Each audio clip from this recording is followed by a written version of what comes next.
Well, crypto lender Babel Finance is halting withdrawals just days after Celsius did the same and sparked that crypto sell-off. More on crypto's wild week. We're joined by Matt Hougan, Bitwise's CIO. So, Matt, obviously a tough week here, but even though these are just the latest controversies, it didn't start here. How did we get to this point?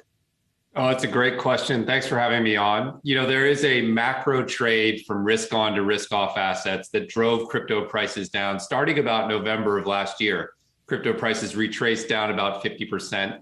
And after that pullback, what we're seeing is sort of exposing the weaker corners of crypto, right? We saw Luna stablecoin fail. We saw Celsius run into issues. You mentioned Babel Finance.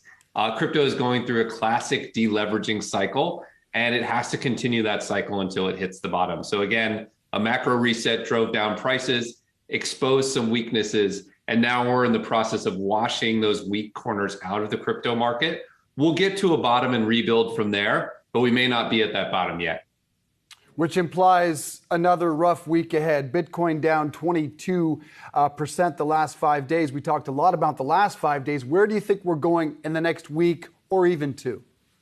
Yeah, I think the next few weeks could see continued volatility. I wouldn't be surprised to see a short-term bounce if we can get through this weekend unscathed. Trading volumes thin out a little over the weekend, and so you can get some extra volatility. There is a lot of institutional capital that wants to move into the market. We speak to financial advisors and family offices all the time. They're thinking about where the right point is to buy this dip.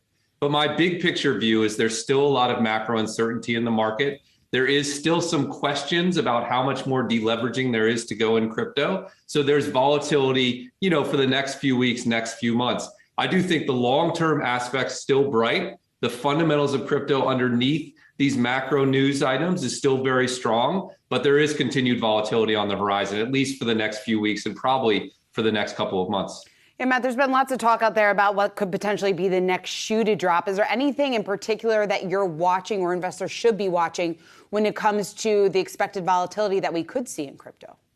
Yeah, I'll tell you something interesting, which is at the first start of this week, everyone felt there were multiple shoes to drop. And we did see some more drop. Also not mentioned, Three Arrows, a large hedge fund, is imploding, right? Is winding down over the course of this week. Now there's a more diverse viewpoint. Many people think there is not a next shoe to drop, but others are looking at other lending platforms or other hedge funds and wondering if there is more. It is a start of a sentiment shift, but I still think there is risk. There could be additional repercussions. Deleveraging processes always go on a little bit longer than you think. They have to get to a very solid foundation before you can build. And I think there is a worry that there may still be a few more items along the lines of Celsius and Babel and Three Arrows yet to come. And Matt, as you mentioned, some of these corners of crypto now getting sort of thrashed out as we see there. But are there some aspects of the crypto industry that are doing well? A lot of focus obviously on the individual tokens and the platforms themselves. What about the underlying technology and those sectors as well?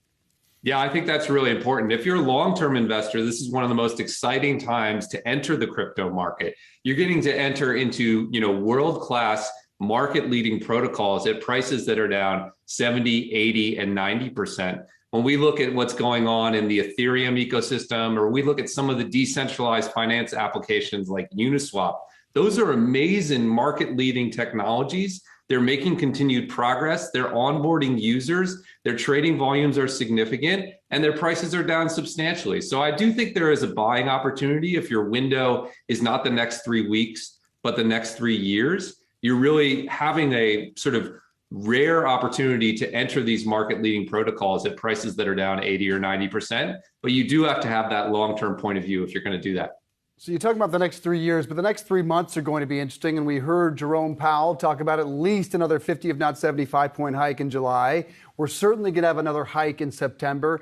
And what does that mean for the crypto space to continue to raise rates in the short term? How will it? Yeah. It's a great question. I think the market is comfortable with those rate hikes. I would say that those rate hikes are already priced in to the crypto ecosystem. The question is, does Powell have to go further than that? Right? If we start seeing the market pricing in not 75 basis points, but 100 basis points at the next meeting, that could be difficult for risk assets. If we start to talk about Fed funds rate, going into the 4s and 5s over the long term, if it's harder to quash inflation than we're currently thinking, that could be hard. I do think 75 basis points at the next meeting is already priced in. Probably 75 basis points at the next meeting is priced in. The question is that enough, or will there necessarily be more? And there are obviously diverse views on that. Indeed. Well, we do thank you for joining us today, Matt Hougan, there, CIO of Bitwise.